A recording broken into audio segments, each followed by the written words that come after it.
여러분 안녕하십니까? 팡터바 팡팡 터지는 바이블 전기예언서 13번째 시간입니다. 오늘은 사무엘상 9장 25절부터 10절까지 말씀을 여러분과 함께 다루도록 하겠습니다. 지난 시간에 말씀드린 대로 사무엘이 사울을 만나서 기름 부은 사건을 가지고 거기서 우리가 어떤 메시지를 뽑아낼 수 있는지 같이 한번 생각을 해 보겠습니다. 먼저 이제 사무엘이 사울에게 기름을 부었는데요. 그걸 이제 조금 한번 정리를 해보도록 그렇게 하겠습니다. 사울은 말씀드렸어요. 샤울, 이건 이제 묻는다, 하나님께 묻는다 이런 뜻을 가진 이름이고요. 베냐민 지파 사람입니다. 아버지는 기스인데요. 사울의 키가 굉장히 컸던 것 같아요. 본문을 읽어보면은 그 9장을 읽어보면은 키가 다른 사람보다 어깨 위만큼이나 컸던, 머리 하나가 더 큰 거죠. 굉장히 덩치가 아주 좋았던 것 같습니다. 생각해보면 덩치가 크다고 마음이 큰 게 아닌지도 모르겠어요. 나중에 사울이 자기 왕위를 위협한다고 다윗을 죽이려고 했던 걸 보면 좀 그렇지 않아요. 이제 사실 어떻게 보면 권력이라든지 권력에 대한 집착 욕심이 그만큼 무섭고 큰 건지도 모르겠다. 그런 생각이 하여튼 듭니다. 어쨌거나 사울은 굉장히 준수하고 생긴 것도 준수하고 덩치가 큰 사람이었다, 이렇게 우리가 이제 판단을 할 수가 있지요. 사무엘과 사울이 어디서 만났느냐? 정확하게는 어려운데 하여튼 라마에서 만났다고 결론을 낼 수가 있을 것 같아요. 아버지 기스가 암나귀를 잃어버려 가지고 사울에게 그걸 이제 찾아오라 그랬어요. 그래서 종이랑 같이 가서 여기저기 찾는데 그게 쉬웠겠어요. 사절을 보면 에브라임 산지하고 살리사 땅으로 찾아다녔다고 하는데, 에브라임 산지는 어딘지 우리가 알지만 살리사가 구체적으로 어딘지는 잘 모르겠어요. 여러 학자들이 여러 가지 여길 거다 이야기하지만 머리 아프게 모르면 모르는 거죠. 살리사가 어딘지는 잘 모르겠습니다.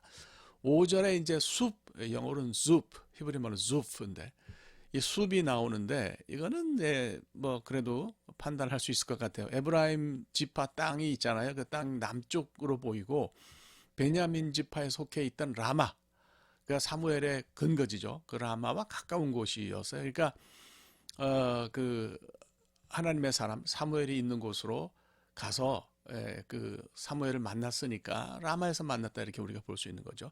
사울이 찾아다니다가 너무 지쳐서 나귀들을 못 찾고 집을 떠난 지 여러 날이 돼서 아버지가 걱정할 것 같으니까 이제 수색을 나귀 수색을 포기하고 돌아가자 하니까 사환이 6절에 하나님의 사람을 찾아가자, 이 근처에 계신다. 그럼 그 사람이 무슨 얘기를 해줄 수 있지 않겠느냐, 이렇게 이야기를 해요.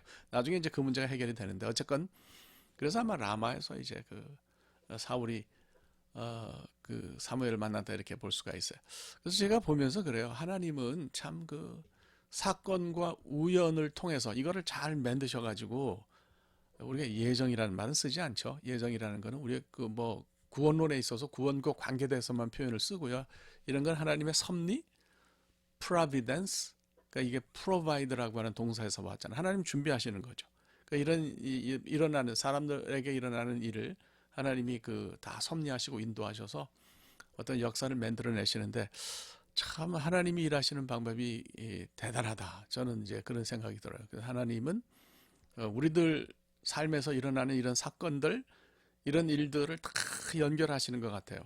그래서 우리가 로마서 8장을 읽어보면 모든 것이 믿는 사람들에게, 하나님을 사랑하는 자들에게는 모든 것이 합력해서 선을 이룬다 그러잖아요. 그러니까 우리 주변에 일어나는 모든 일이 다 하나님의 이 머릿속에 있는 거죠. 하나님의 섭리 속에 있는 거죠. 그래서 하나님이 그걸 가지고 이렇게 일을 만들어 가시는 거예요.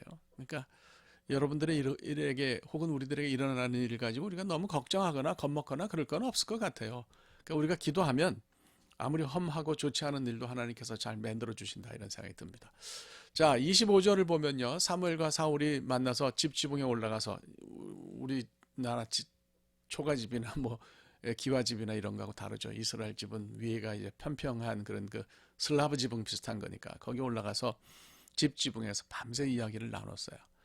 그러니까 이제 제가 이걸 보면서 사무엘이 사울에게 무작정 기름 부은 것은 절대 아니구나, 그런 생각이 들었습니다. 그러니까 왕이 뭔지, 왜 이스라엘의 왕이 필요한지, 또 하나님이 왜 이것을 이제 이스라엘에게 허락을 하셨는지, 또 왕이 되면 할 일이 뭔지, 이런 거를 길게 밤새 얘기하지 않았겠어요. 그러니까 저는 이게 보면서 하나님이 일을 하실 때에는, 그러니까 하나님이 다 알아서 하시겠지, 그게 아니고 하나님이 우리를 사용해서 일하시잖아요. 그래서 우리에게 대화와 소통이 필요하다 이런 생각이 듭니다. 그 설교 시간에 제가 얘기를 하겠는데요. 예, 그 소통 전문가 김창옥 박사가 그런 얘기를 했어요. 예의가 없는 그런 사랑은 폭력적이다. 저는 그 얘기 듣는데 확 뭐가 와서 닿았어요. 하나님이 이렇게 보시면 돼요. 사무엘을 통해서 사울에게 예의를 갖추신 거다. 참 돋보이는 부분이다 이렇게 생각해요. 그 막무가내로 무작정 그 하나님이 그렇게 일을 맡기신 것이 아니고 대화하고 소통하고 충분히 사울이 이것을 이해했다 할 때 이제 사무엘이 기름 부었다 이렇게 우리가 판단을 해도 되겠다고 생각합니다. 그래서 이제 10장으로 넘어오면 사무엘이 드디어 이제 그 기름을 부어요. 사울에게 기름을 붓는데 이걸 이제 히브리 말로 마샤흐 동사라고 그래요. 그래서 이 기름 부음을 받은 the anointed 기름 부음을 받은 자를 우리가 마시아흐 영어로는 머사이아 우리말로 메시아 이렇게 이제 우리가 부르는 거죠. 그래서 구약 성경을 보면 세 종류의 그 직분을 가진 사람, 세 종류의 그 사람들에게 부류에게 기름을 부었어요. 첫째는 이제 왕과 군주, 왕에게 기름을 부었다는 얘기고, 두 번째는 이제 제사장에게 기름을 부었고요.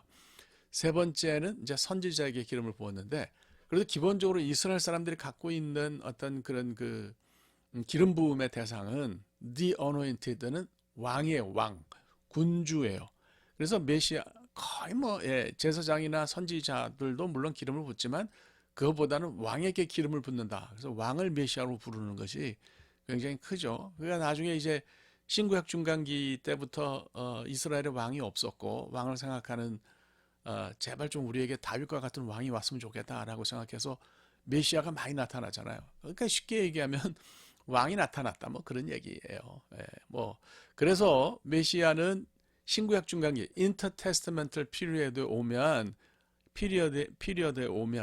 한번 의미가 업그레이드 됩니다. 원래는 기름 부음을 받은 자라고 하는 뜻에서 왕이라고 하는 뜻에서 구세주, 그죠?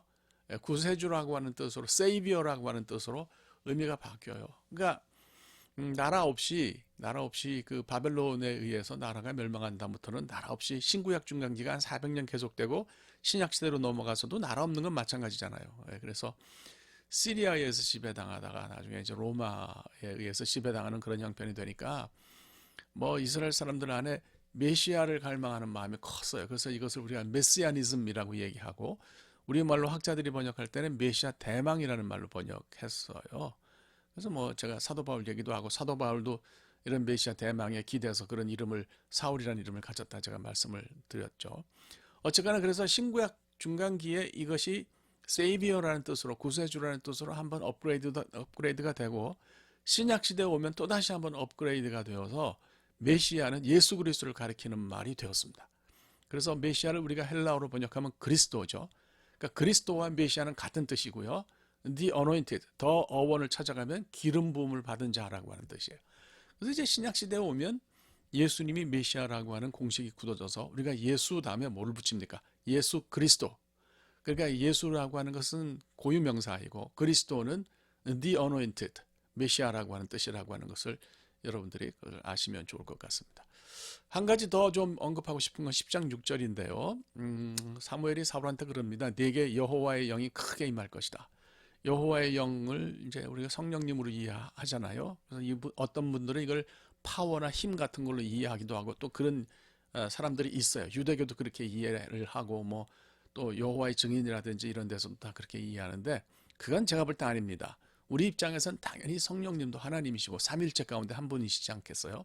그래서 저는 뭐 다른 그런 복잡한 얘기를 하려는 것이 아니고 무릇 지도자에게는 성령의 역사가 반드시 필요하다.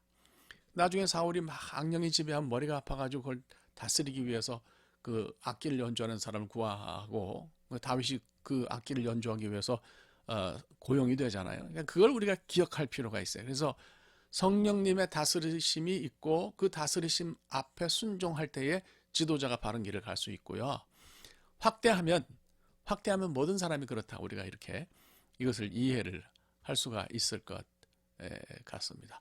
자, 뭐 이쯤이면 제가 할 얘기는 다 한 것 같아요. 그래서 오늘 크게 정리를 하면 우선 첫 번째로 정리할 수 있는 것은 하나님은 우리에게 일어나는 모든 일을 다 엮어서 연결해서 하나님이 원하시는 목적하시는 바를 이루신다고 하는 거, 그거 하나 좀 잘 기억하셨으면 좋겠고요. 두 번째로 모든 사람에게는 어떤 일을 하든지 성령님의 역사가 필요하다. 성령께서 우리를 다스리시고 우리는 그 앞에 순종할 때 역사를 이룰 수 있다라고 하는 것을 우리가 꼭 기억했으면 좋겠습니다. 네, 오늘 여기까지 하도록 하겠습니다. 대단히 감사합니다. 고맙습니다.